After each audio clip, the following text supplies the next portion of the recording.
Konflik tetangga. Satu hal ini kayaknya asik banget ya buat dibahas. Bukan karena kita suka lihat orang berantem ya, tapi konflik tetangga ini emang rumit. Bukan cuma di tataran masyarakat seperti dalam perumahan, tapi sampai di level antar negara, konflik tetangga terus dibicarakan. Salah satu konflik tetangga yang paling banyak diberitakan adalah konflik tentang Cina dan India. Dua negara yang menyandang status sebagai negara dengan penduduk terbanyak ini memang sudah berkonflik sejak lama di perbatasan mereka, tepatnya di wilayah pegunungan Himalaya. Nah, melihat fakta ini tentu menarik untuk melihat berbagai fakta tentang konflik perbatasan di Cina-India. Untuk mengetahui secara utuh tentang konflik perbatasan Cina dan India, kita harus mulai dari masa pasca Perang Dunia Kedua. Tahun 1947, India merdeka dari Inggris. Kemudian tahun 1949 akhir, Mao Zedong dan Partai Komunis Cina memenangkan Perang Saudara dan membuat negara Cina yang kita kenal sekarang. Saat pertama dibentuk, Cina tidak banyak mendapat pengakuan dari negara lain.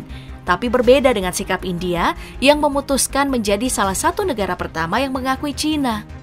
Di masa tersebut, Cina dan India dikenal sebagai negara yang bekerja sama dengan baik. Ketegangan antara Cina dan India barulah terjadi pada tahun 1960-an saat Cina yang udah mulai stabil secara ekonomi dan kekuatan militer mengambil alih Tibet. Dalam pengambil alihan ini, pemimpin Tibet yaitu Dalai Lama melarikan diri ke India. Hal inilah yang kemudian membuat Cina jengkel pada India. Bukan cuma karena menerima Dalai Lama, tapi Cina juga menuduh kalau India bekerja sama dengan Inggris dan juga Amerika Serikat. Saat ketegangan di antara keduanya mulai terjadi, Cina segera mengejutkan dengan menyiram bensin ke dalam api permusuhan. Tahun 1962, Cina ini kedapatan melakukan pembangunan jalan di wilayah milik India. India tentu aja nggak terima dong, dan pecahlah perang perbatasan antara Cina-India untuk pertama kali.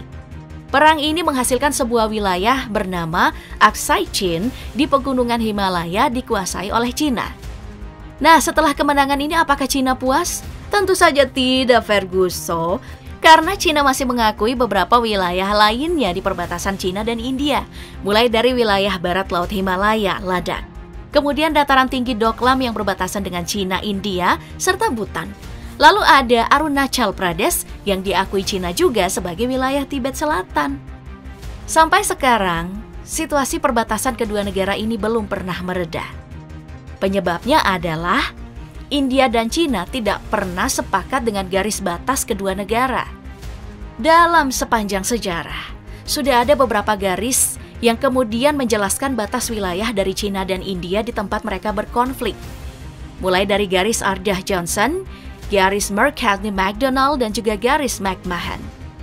Semua garis ini dibuat dengan pertimbangan yang banyak, seperti budaya, etnis, geografi, dan sejarah. Tapi kedua negara ini tak kunjung sepakat. Tidak sepakat bukan berarti Cina dan India ingin konflik yang berlarut-larut. Makanya dalam perjalanan konflik yang sudah lama ini, kedua negara sudah sering melakukan langkah diplomasi. Langkah diplomasi yang paling banyak dikenal adalah penentuan garis kontrol aktual.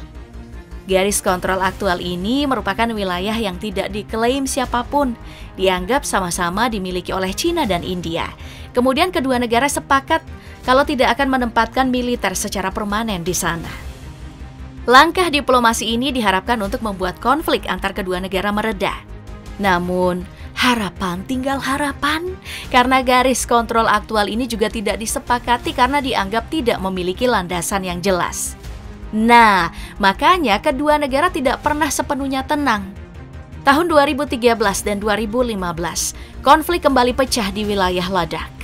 Kemudian tahun 2017, konflik pecah di dataran tinggi Doklam.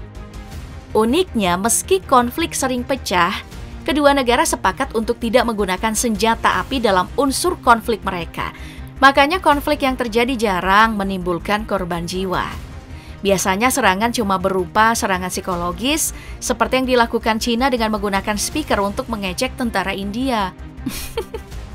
Asli ya, tetangga musuhan kayak gini nih. Kamu kayak gitu juga gak sih, Pop Gengs? Angin segar baru kembali berhembus di tahun 2019 saat Perdana Menteri India Narendra Modi dan Presiden China Xi Jinping saling mengunjungi. Kunjungan ini merupakan suatu bentuk kerjasama terbesar yang pernah ada bagi China dan India, di mana keduanya saling membutuhkan. China butuh untuk masuk ke pasar India, utamanya dalam bidang telekomunikasi dan teknologi. Kemudian India membutuhkan investasi dari China.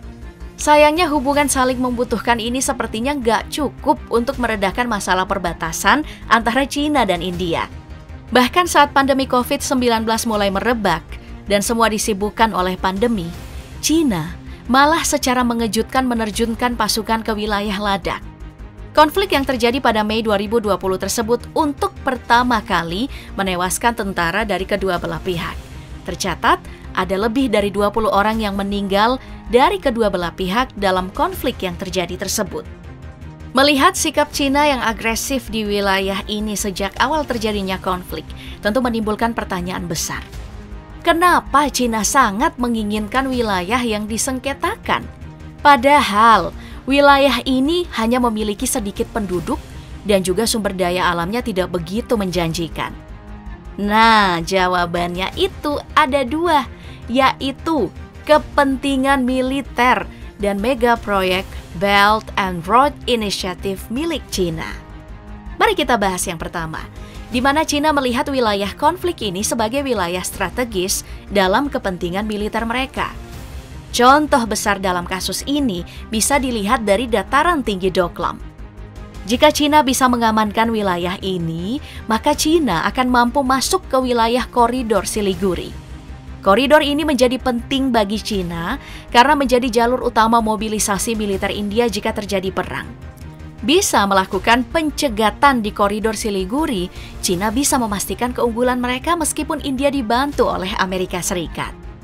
Dengan keuntungan ini, China sekarang telah berhasil membangun pedesaan baru di dataran tinggi Doklam. Pembangunan ini tentu saja bukan untuk memberikan lahan baru pada penduduk China, tapi agar China bisa menetap di sana dan tetap memberikan keberadaan mereka. Kemudian dalam satu waktu bisa sedikit demi sedikit melakukan klaim perbatasan. Strategi yang dilakukan China ini bukan cuma terjadi di perbatasan mereka dengan India, tapi juga di Laut Cina Selatan, di mana China berkonflik dengan negara Asia Tenggara. Lalu kita maju ke alasan kedua, di mana China punya mega proyek mereka yaitu Belt and Road Initiative atau BRI. Perlu kita tahu atau ketahui, meski banyak negara yang tergiur untuk terlibat dalam BRI milik China ini, India ternyata memilih untuk berlawanan dengan China. India secara jelas menolak mega proyek itu karena dianggap merugikan banyak hal. Mulai dari kerugian lingkungan, perlindungan negara atas hutang hingga pelanggaran perbatasan yang memang jadi isu utama ketegangan antara China dan India. Dengan menguasai wilayah yang disengketakan, China mungkin saja mengharapkan untuk membuka ruang diplomasi agar India bisa setuju dan ikut dalam kerjasama besar tersebut. Sebab tidak bisa dipungkiri, volume pasar India begitu besar dan wilayahnya juga strategis. Melihat konflik perbatasan antara China dan India, kemudian mengetahui mengapa China sangat memprioritaskan wilayah yang disengketakan, sepertinya konflik tetangga atau konflik perbatasan yang terjadi tidak akan berhenti dalam waktu dekat. Apalagi India secara terang-terangan melakukan boikot pada beragam produk China.